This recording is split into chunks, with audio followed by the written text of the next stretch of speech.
Have you ever loved something that didn't love you back? Hey guys, welcome back to a new Helldivers 2 video. Today, I would like to talk about the issues within the game which are caused by its own developers. The reason I'm doing this is because I genuinely love the game and unfortunately, the game doesn't love me back. The developers have been showing concerning behaviors in several occasions. Now, it might sound like I just want to spread hate or rage bait, but I can assure you this is not the case. I'm not doing this to gain views, attention, subscribers, or money. In fact, most of my Helldivers videos gain close to no attention, and I won't be surprised if this one will have the same fate. Monetization is disabled on all my videos, and I don't plan on activating it in the future. Now that we got that out of the way, I can say that I'm worried for the future of what is possibly my absolute favorite game, and I'm trying to bring everyone's attention to the direction they want to take this game in, which in my humble opinion is the worst possible direction. For this reason, from now on, I will not use any music in this video to avoid it getting shadow banned by YouTube.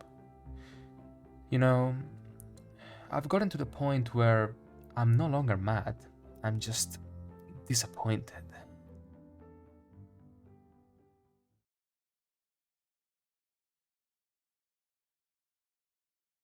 Remember how happy we were after the 60 days patch?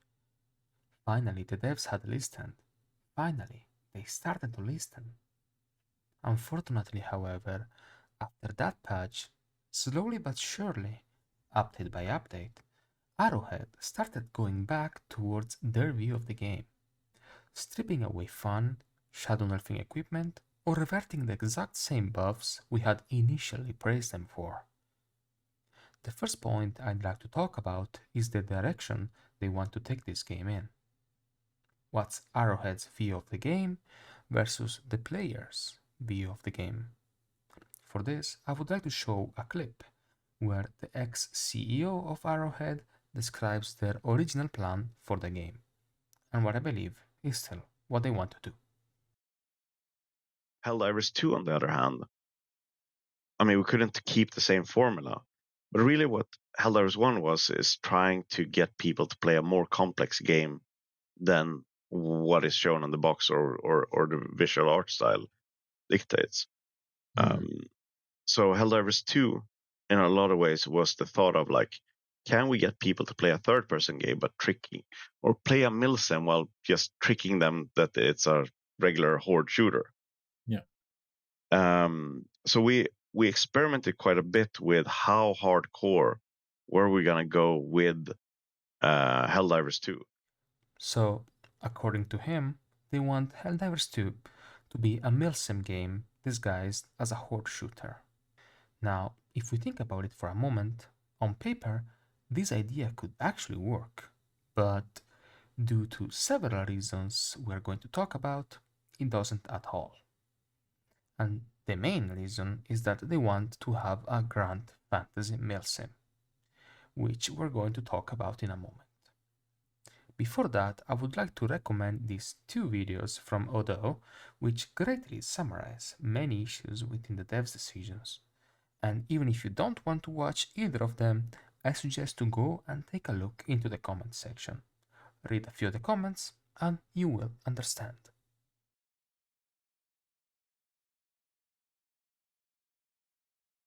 Our very next point is tightly connected to their way of wanting Helldivers 2 to be a grand fantasy experience. In an interview, the ex-CEO said that Helldivers are quote-unquote the bad guys, like stormtroopers, therefore having no plot armor, and thus meaning that dying for a Helldiver would be easy. Once again, on paper this sounds like it could work. Just a wrong move and you're dead. However, in-game this is poorly represented and often justified with what the developers refer to as space magic and believability. See, Arrowhead really likes to hang on to realism to often justify their action. However, realism is very often applied only to us and not to our enemies. On our side, one example that keeps getting attention is that our Super Earth flag stratagem should not boost us in any way, because that would be space magic and make no sense. Another example is our whole bodies instantly bursting up into flames for putting a foot in some fire that was on the ground, or our most recent vehicle, the Bastion Tank Destroyer, having armor so weak that it can be destroyed by hitting it with a bayonet, or even the buttstock of your weapon. Bags hanging onto the back of the tank that will significantly damage it when broken, or it being undrivable overall. Things like fire breath or acid can give you a concussion or break your arms. I didn't know that liquids would hit that hard, Arrowhead. The heavy machine gun on the back of the FRV has the same recoil as the portable version, despite being literally attached to a 2 tons vehicle, making it unusable in most scenarios. Our armors can't even stop the tongue of a hunter from slicing through them. Meanwhile, on the other side, we have Worst Riders having an infinite amount of grenades to throw at us, Heavy Devastators having a shield with infinite health, some of the automatons being able to do the craziest contortionist moves, Hunter Legs completely absorbing a 50 cold bullet, and enemies in general being able to phase through terrain without any consequence. Bugs being able to perfectly track us and call breaches whilst having their head removed from their bodies, and so on. Basically, Arrowhead makes sure that realism affects us but doesn't affect enemies as much or doesn't affect them at all until the community points it out to them. An example, changes done to the dragon roaches, which were allowed to fly around with wings having close to no skin left on them. Expanding on things that were affecting us but not enemies, which got changed thanks to the community backlash, was rocket devastators and gunships having infinite rockets to spam. Our weapons having bloom so high that they could miss their shots at literally 10 meters away. I could go on, but we have to move to the next point.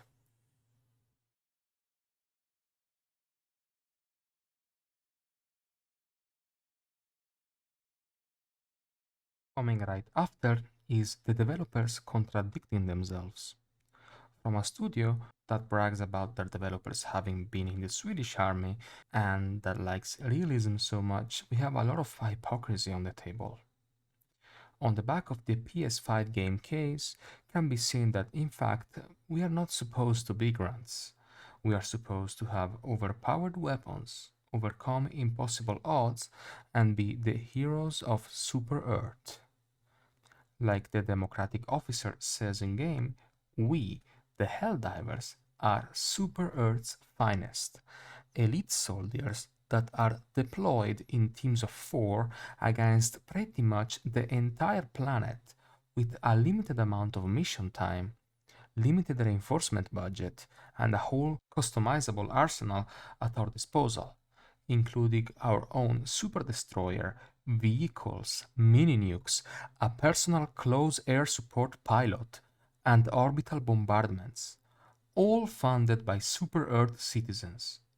We already have our own grants, and they are called the Sieve Troops.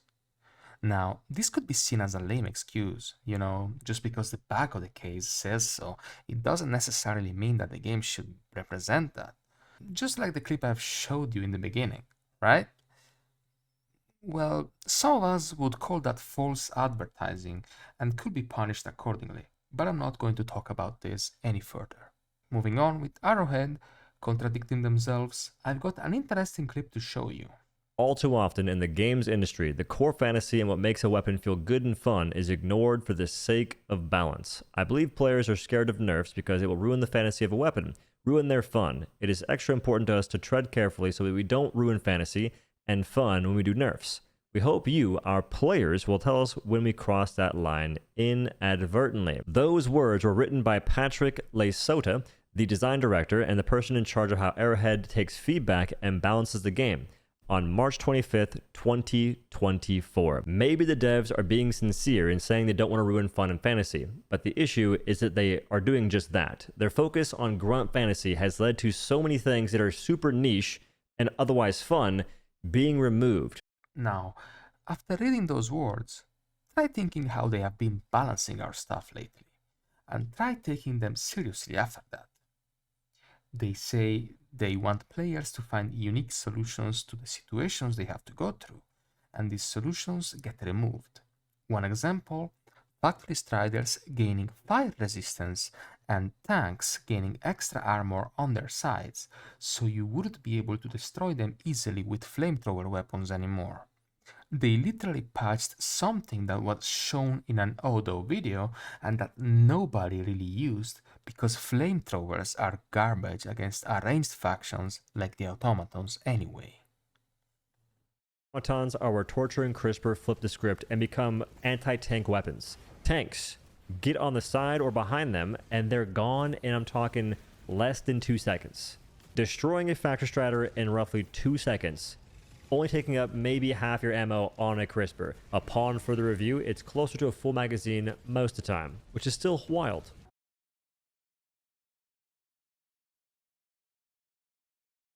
Monkey's paw. You might have heard this term, but not quite know its meaning. Well, let's take a look. Reminds you of anything? Let's call it monkey paw balance, shall we? Arrowhead would be the perfect example to add into the definition.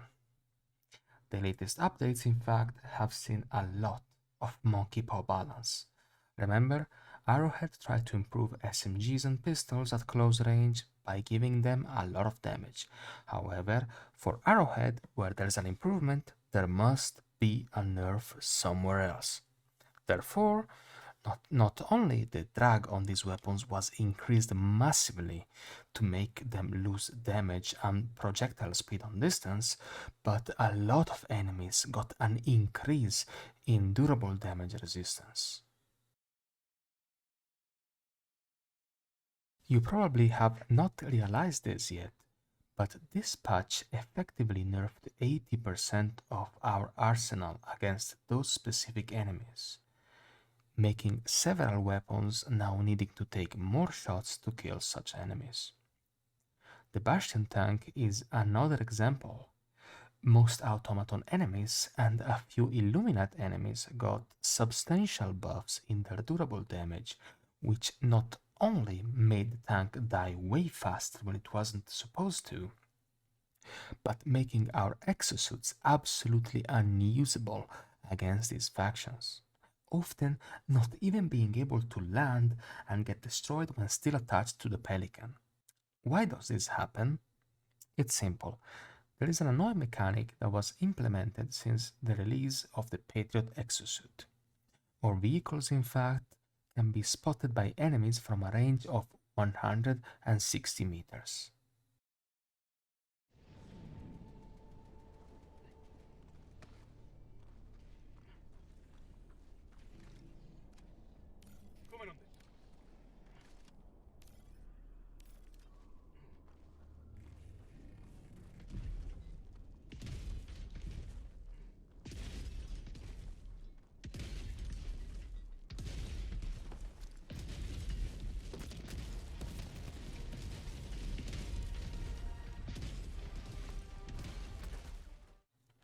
This made the already weak mechs very hard to use against automatons, due to catching the attention of anything that happened to be around a manned exosuit, often getting destroyed by a random cannon turret, or small bunker turrets that are hard to spot when so far away.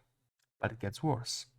In fact, in one of the latest updates, Arrowhead made sure that enemies would instantly prioritize empty vehicles, forcing a player to either guard them or find their vehicle up in flames after literally 10 seconds of distraction.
This is the exact same priority that our sentries have and has been in the game since release.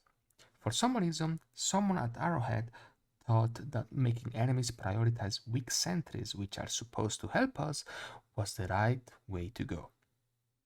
The exact same things happens to things like the shield relay, which causes it to quickly lose potential as it often is destroyed right away.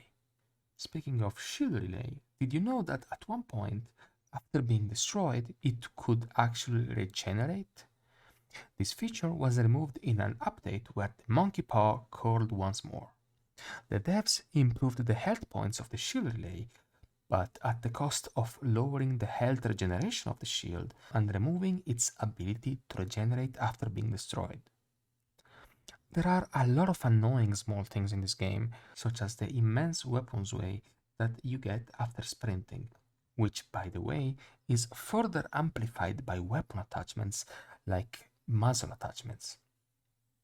And mind that this sway amplification is not mentioned in game and needs to be found by looking into the wikis. Another thing is the damage dealt by the chest bleed debuff, which was increased by 10 times in an update, since it could be completely denied by the usage of Vitality Booster.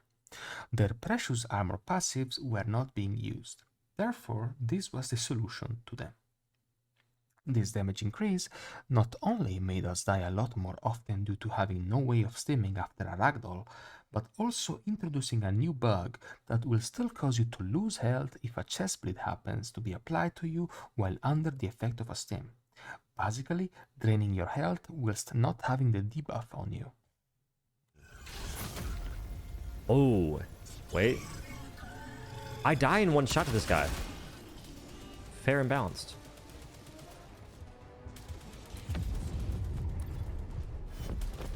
There was no chest icon, I just bled out in seconds. Like, if the tourniquet scoop. Increased chest injury bleed damage from 1 to 10. Chest injuries now cause more noticeable damage as the previous value of 1 was so low it appeared to have no effect. You can feel it now. And sometimes you don't get an icon, you're bleeding, and you just simply perish. If you have no vitality booster or an armor that mitigates the bleed damage, you are out of this world almost instantaneously, especially if you get your chest broken in Ragdoll. This goes on for quite a while. Do you like the idea of making it so we die faster? Because this change will accomplish that, occasionally.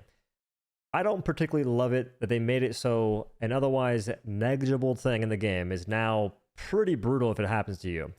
I also don't like that it essentially makes armors a bit more enticing that are pretty lame otherwise. Another annoying mechanic is stratagem balls not sticking to terrain, which many of you might not know is not a bug, but a feature that can easily be disabled in the code by the developers. You want more? Your whole body bursts into flames after you barely put a foot into fire. Meanwhile, enemies have a threshold that needs to be met before they catch on fire. Speaking of fire, did you know that 2 days before Freedom's Flame Warbond got released, the developers absolutely murdered the Flamethrowers? Not only they made fire bounce back at you when hitting an enemy, basically setting yourself on fire if enemies were too close, but also removed the ability of penetrating Charger's armor, which at the time was a V5 tank. Moving on talking about fire, after players begged the developers not to nerf the Coyote for being a unique rifle that had incendiary rounds, what they did was show us that if they want something to go their way, you can bet they'll do all they can to make it happen. In their patch notes video, they make fun of it by pretending to look through their papers. So, let's start at the beginning. So what did you change with the Coyote? Let's see. Where is it? Where did you put the Coyote? Where did I put the Coyote? Did you put it at the... Oh wait, we didn't do anything. That's so weird. Yeah. But interesting. Apparently, we forgot to change the Coyote. So. Right. Meanwhile, under the hood, they had cooked one of the biggest shadow nerfs, which, just like with the Bastion, didn't only nerf one thing, but all of them. Due to fire changes, now all fire weapons, from shotguns to the flamethrowers, have a harder time setting enemies on fire. It almost feels like they don't take into consideration what a nerf is going to touch, doesn't it? Oh, and always regarding elements, did you know that if you're not the host, you're not going to set enemies on fire? This is because, according to the developers, elements were bugged and will deal 4 times the amount of what they should have. This means that weapons like the pacifier were effective at stunning enemies because of a bug. And what does ArrowHead do? Obvious. They fixed this bug, making clients unable to apply effects effectively, which still happens to this day. Think about it. How many players using flamethrowers or stunning weapons do you see around? But what about help pod stealing? How many times have you found yourself into a situation where you had no control of your help pod, and maybe even killed a teammate because of it? This is because of a mechanic Arrowhead introduced, which prevents your help pod from stealing if you are too close to what the game deems as a tall place, such as a building, a wall, or a mountain of some sorts. You can see that happen in my previous video. Melee weapons being able to go through heavy armor? Oh please, that is not believable. Let's remove that. Though destroying our tank with a bayonet is perfectly normal, so we'll leave that in. And one of the biggest offenders to me is the Rupture strain. Possibly the worst subfaction ever made, which forces players to bring specific equipment to deal with them, such as explosive primaries. And it used to be much worse than this. Rupture strain, in fact, on launch was bugged, and the Rupture warriors were not correctly targeting clients. This caused a lot of backlash as the players who were hosting experienced the intended behavior of said warriors, which pretty much worked like overpowered hunters, being impossible to dodge and often outrun even in light armor. What do you think the developers did? But of course, they fixed the bug and applied all of that to clients too, and they thought it was all fair and balanced. Look for yourself. Rupture warriors now track moving clients accurately, leveling the difficulty level of attacks between client and host. Now you have the entire group getting hit by things that a human can't react to, and even when you can, it doesn't matter. The QA lead said something I have 2 major problems with. It's unfortunate that the fix means more people are getting hit by an arguably unfair attack. We're looking into how the Rupture enemies have landed, but that's a broader issue. Don't look into it. Just look at it, brother. That's all you have to do. Look at it with your monitor turned on. Rupture strain was, and honestly still is to this day, the most unenjoyable subfaction to play against. And myself, together with I'm sure other players, avoid it like the plague. They just balance this game like it's a competitive PvP. It almost feels like the enemies need to have fun too. I'm sure there's a lot more to talk about, but if I keep going like this video would be hours long.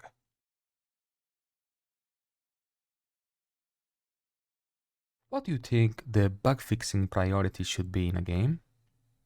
Option A is a bug that lets automatons contort their own body parts and shoot through their own bodies to kill you.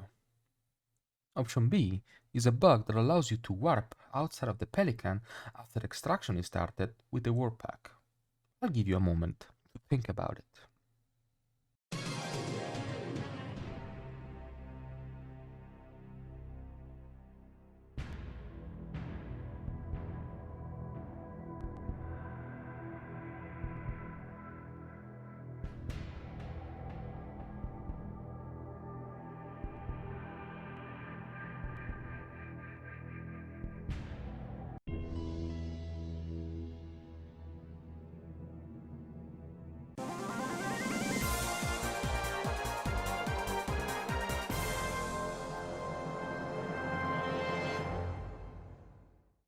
If you've chosen option B, then congratulations, you've guessed it right.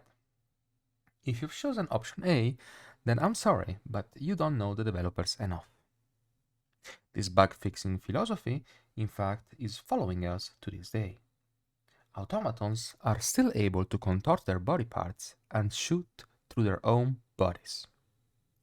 A bug that makes you bleed without having any bleeding on you and has been here since several updates? Not even on the priority list. They don't know it exists. Enemies no clipping through walls and obstacles? Doesn't exist. Your character getting stuck into a walking animation after reloading? Never heard of it.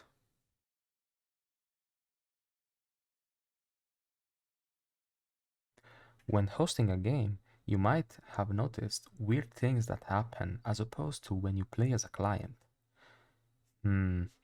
Usually chargers don't have such a tight turning radius. What's going on?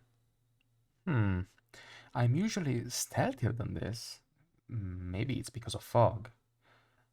Are things that you could have told yourself to try and explain such weird things happening to you. The reality is different. Hosts play a whole other game. Hosts, in fact, get different effects for themselves. A host, for example, gets full benefit from applying effects such as stun and fire. However, hosts are also less stealth. When being chased by a charger, the host will die a good 70% of the times with no help. This is because chargers can do full 180 degrees turns to chase a host diver that is trying to outrun them.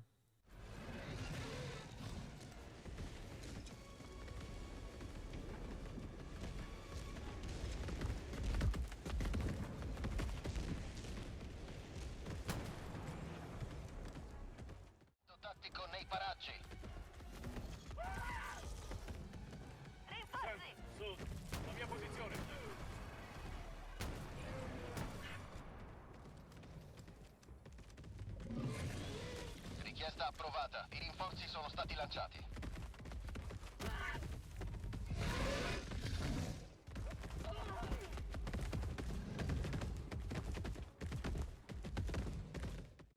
That fancy alpha commander that runs away and comes back? When you're hosting, it keeps coming back and shitting alpha warriors at you. What's an alpha warrior, you say? It's identical to a basic warrior, with the only difference that they are as fast as a headless basic warrior. Basically, you can hardly outrun them in light armor. Good luck! And I don't know what the end goal is either, because they're not fixing things that would actually make the game more challenging in a 4-man. For instance, the alpha commanders not spawning alpha warriors for, I don't know, the past year. That hasn't been fixed if you're in a 4-man or 3-man group. After the update to fix the host issues, alpha commanders still cannot spawn minions if the host is not near them. But now they're spamming with more alpha commanders in missions. So if you're solo or duo, you actually see how annoying those enemies are. If you're in a 4-man, you don't notice it. Oh, the game's so easy, guys. Because the 30 freaking alpha commanders aren't spawning 90 minions. And don't forget, alpha commanders raise their children and send them off to fight you, and then walk away. Beta parent, beta commander. Last but not least, an honorable mention, hosts often cannot see the telegraphed lights of the Vox engine's rockets. Have fun playing Vox Roulette.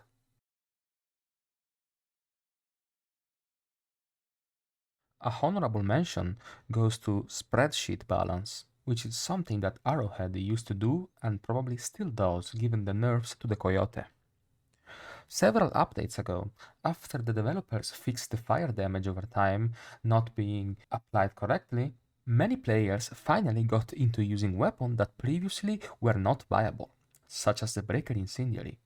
The CEO of Arrowhead saw that this weapon was being picked in over 30% of Terminid missions and decided that having fun was not allowed, reducing the total magazine capacity of the weapon from 6 to 4, forcing you to use a supply pack if you wanted to support this now ammo-hungry weapon. Good thing they didn't want to enforce a meta by ruining the power fantasy of a gun.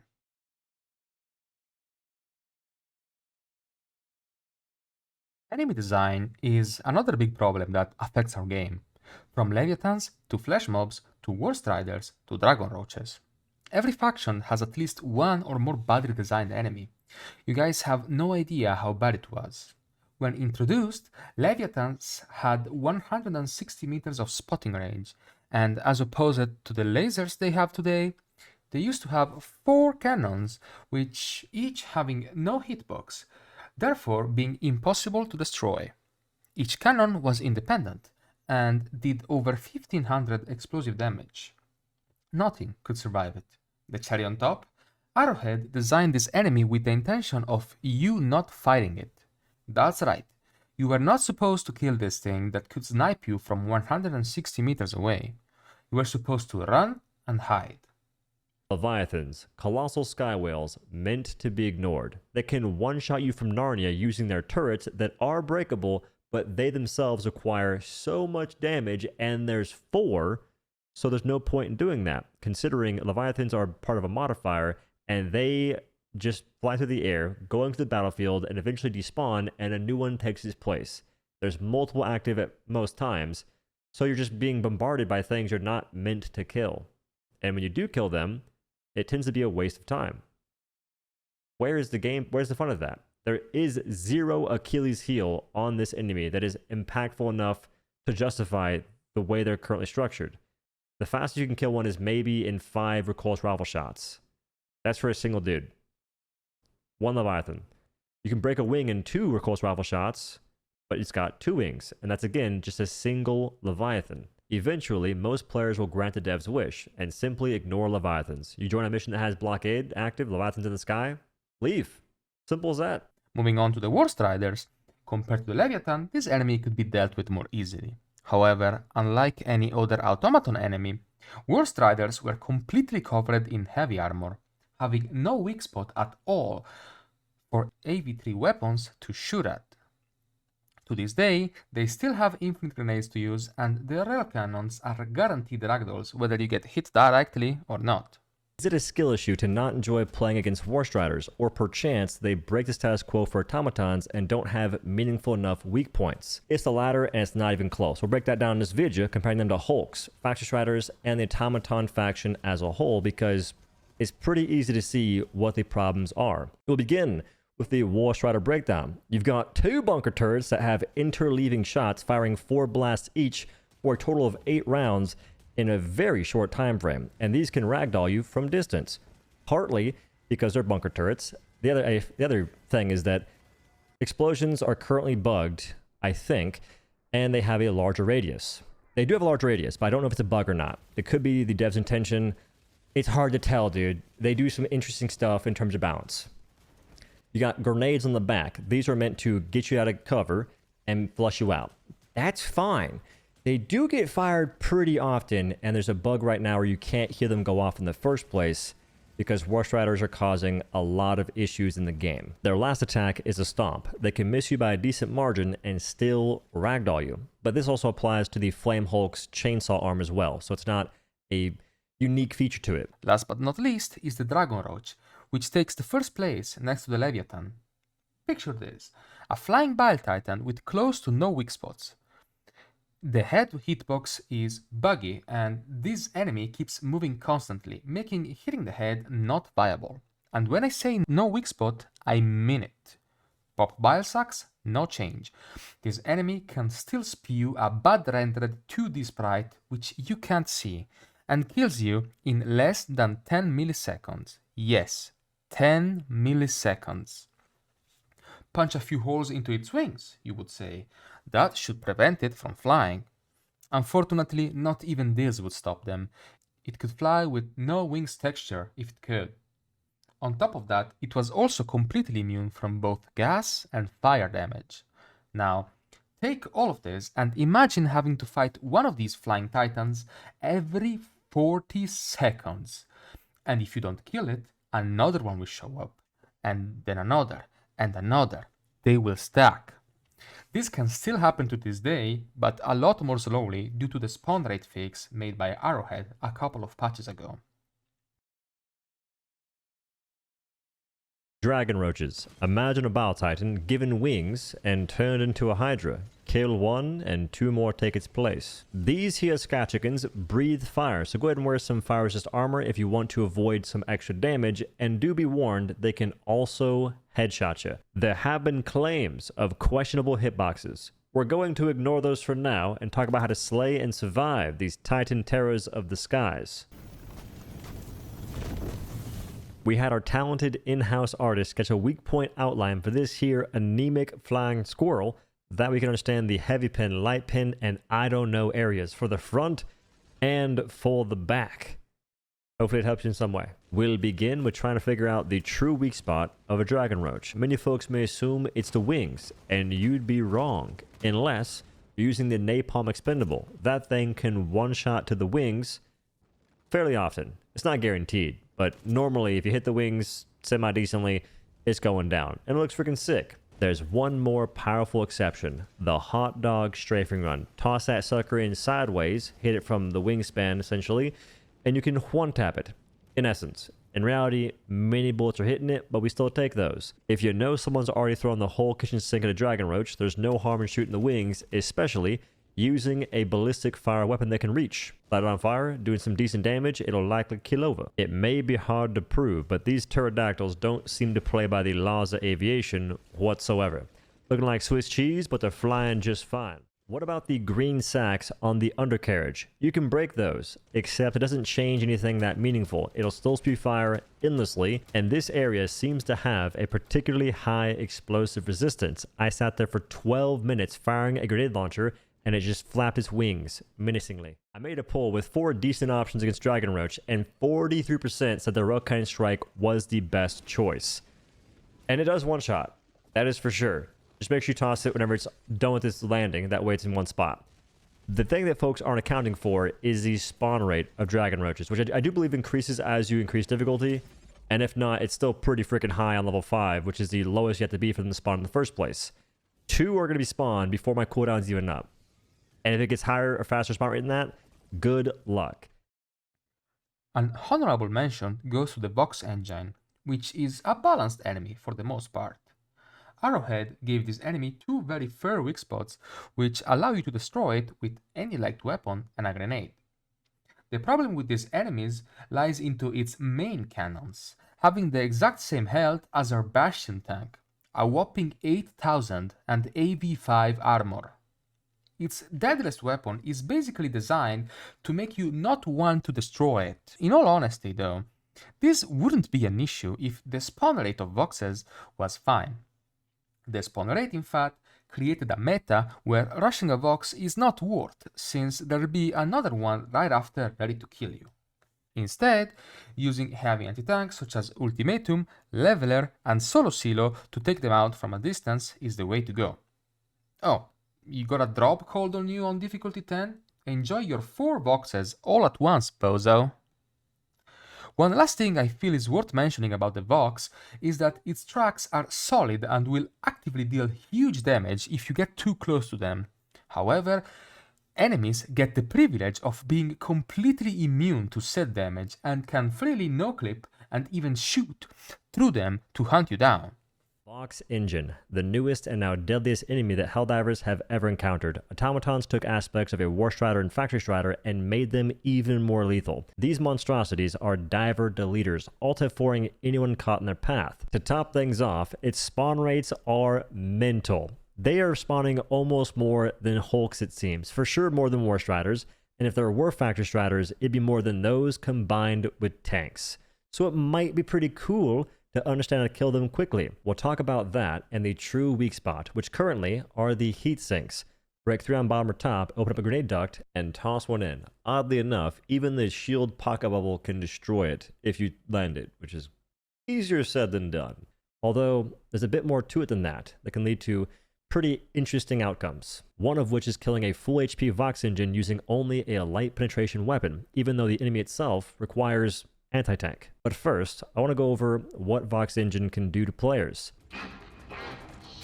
They're equipped with 2 sideways mounted tank turrets that fire in the similar interval as a War Strider, each direct hit being able to one-shot players. The torso where these turrets are mounted can also rotate a full 360, making it S tier at one-shot flexibility. These tank turrets can be destroyed, but it is not worth it. Their HP is ridiculous. 2 mortar launchers rest on the top of a Vox, firing anywhere between 7 to what seems like 12 mortars each, and where they land is indicated by a yellow telegraph. If you're near that, you're going to take damage. If you're directly in it, you have the chance of getting one shot. They deal pretty good damage. If you're wearing explosive resist, it shouldn't one shot you. If you're laying down, the same sort of applies. These have pretty good range, so be wary of the yellow disco. The base has 2 miniguns mounted perpendicularly on opposite sides, rotating 180 degrees but never crossing over the treads. Basically anything listed as having medium armor penetration or higher can destroy these miniguns, except for grenade launcher.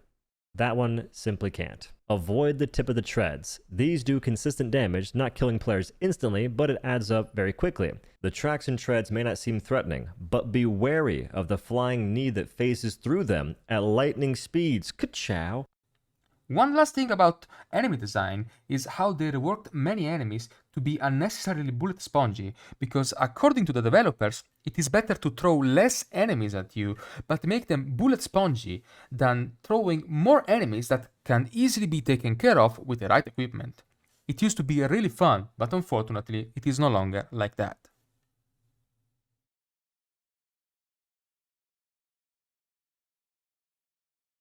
Players' complaints are often met with a solution sold to them, rather than a proper fix. Say you want to enjoy your Scorcher? Unfortunate. The Scorcher only comes with 5 magazines to spare. You'll burn through them in the first 2 minutes.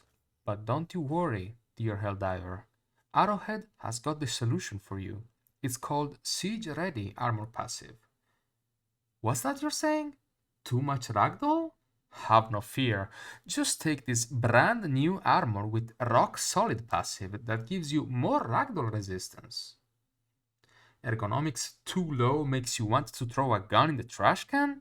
Give a try to peak physique. You died to bleed damage after you got ragdolled into a wall? How about you try any of our armor passives that prevent bleeding damage? And so on. This is honestly getting depressing at this point. You don't want to create metas, but you do exactly that by making frustrating game mechanics that require specific items to be dealt with. Why do you think only 4 of the 18 boosters that we have are the most used in the game? Think about it next time you dive.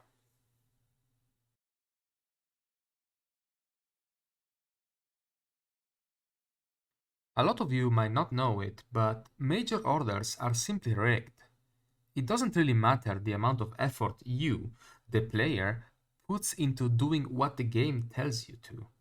If they don't want you to win, they simply won't let you. An example of MOs being rigged? Remember the anti-tank mines? No? Well, let me tell you what's happened with them. Anti-tank mines were one of the few stratagems as a prize for liberating a planet. The mines were competing with the Airburst rocket launcher. Helldivers chose to go for my beloved Airburst and ditch the anti-tank mines. From that moment, the developers desperately tried to give them to us, making them as a prize for liberating a planet another 3 to 4 times in other major orders, until they decided they had enough, and made so we would get the mines not by completing the major order, but by failing it. Then they made the major order impossible to complete, and that's how they shoved them down our throats. Honestly, probably for the worse. Anti-tank mine on release were simply a copy and paste of the anti-personal mines, having slightly more damage in comparison. You could trigger them by walking on them, something anti-tank mines are notorious for doing in real life. They can be triggered by infantry, and they were simply poor at doing their job regardless, which was killing big enemies. They honestly still are kind of garbage to this day, but what about the most recent major order? One of the biggest major orders so far. Capture Cyberstan with a limited amount of reinforcement budgets. This major order was honestly a joke, not because it was easy, but because of how obviously rigged it was. War Strider surges on pretty much any mission. Vox engine spawns crazy high, and the cherry on top was the planetary bombardment from the DSS getting enabled 2 days before the end of the major order. 60,000 Helldivers on the most important mega factory in the capital of Cyberstan with barely any progress made. If that isn't enough proof, I don't know what else is. I simply don't understand why they just tell us that the major order is possible when they can clearly decide how the story evolves. Truth is, we only get the illusion of choice. We're just puppets, and they are the puppeteers.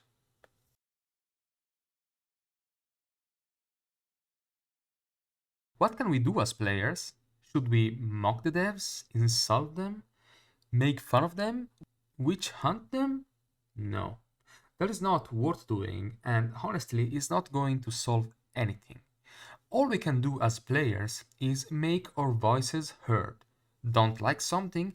Let them know by a negative review on Steam. I'm not advocating for review bombing, but honestly, most critics are met with bans and silences on most of their platforms. So, what we can do is spread the word. Spread this video as much as you can. Not to the Glazers, not on Reddit or on their Discord, but where it can be found and seen. Remember that together we can change anything. They had to do a 60 days patch once. If numbers start dropping hard and complaints are highlighted, they will have to do it again. We don't want a milsim Grand Fantasy, we want a milsim Horde shooter. If you reached this point of the video, thank you so much for your time. I'll see you to the next one. They mention the core vision, that I can only assume is referring to the grunt fantasy. How well can you fare against these aliens as a starship trooper, as a grunt? And that's why I believe that phrase, grunt fantasy, is the executioner of enjoyment in Helldivers 2. When we make games, we always focus on believability, and believability is hard to quantify, but my best explanation for this is, if you remember in Game of Thrones, where the dragons are attacking King's Landing, Queen's Landing? What? Fake fan. Anywho, and this guy gets on the ballista and decides to shoot down one of these dragons. I mean, the problem isn't that there's dragons in Game of Thrones. That is within the realm of believability of what's established within the show. But that this guy managed to snipe a dragon 1,000 meters away with a large crossbow with no sights. That really gets to me. Like, is that really believable? And the same thing goes in Lord of the Rings, where the troll stabs Frodo, but he survives due to the mithril jacket. And it's like, but how strong is that troll and how small is that hobbit? Isn't that mithril going to cause him to be in a hydraulic press? So believability is important for us. Like, it needs to make sense within the internal consistency of the world that we built. Y'all focus on the core vision so much that the game is in need of dire changes, sometimes a 60-day plan, maybe even a 120-day plus plan. And then you end up having to fix all the things you've been doing to the game, so I don't understand the purpose.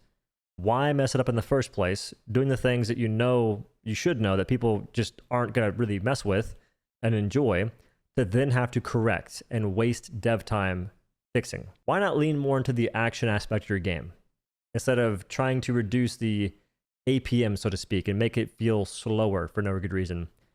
Like, there are some pretty cool things you can do, and one of the biggest draws to me is the intricacy of the enemies and finding loadouts that you can take that can handle various different things. And I would be so down to play in a 4-man group if the game encouraged it. Right now, the way the difficulty scales, solo is the most challenging, and then duo. I recommend not catering to the glaze divers who lie to themselves and to you guys about what's actually fun in the game. They won't pay your bills, they won't keep the lights on, they'll just lead you astray. Every single time, as they've done for the past year and a half. So maybe find new places to get feedback from that don't put you down the exact same road constantly.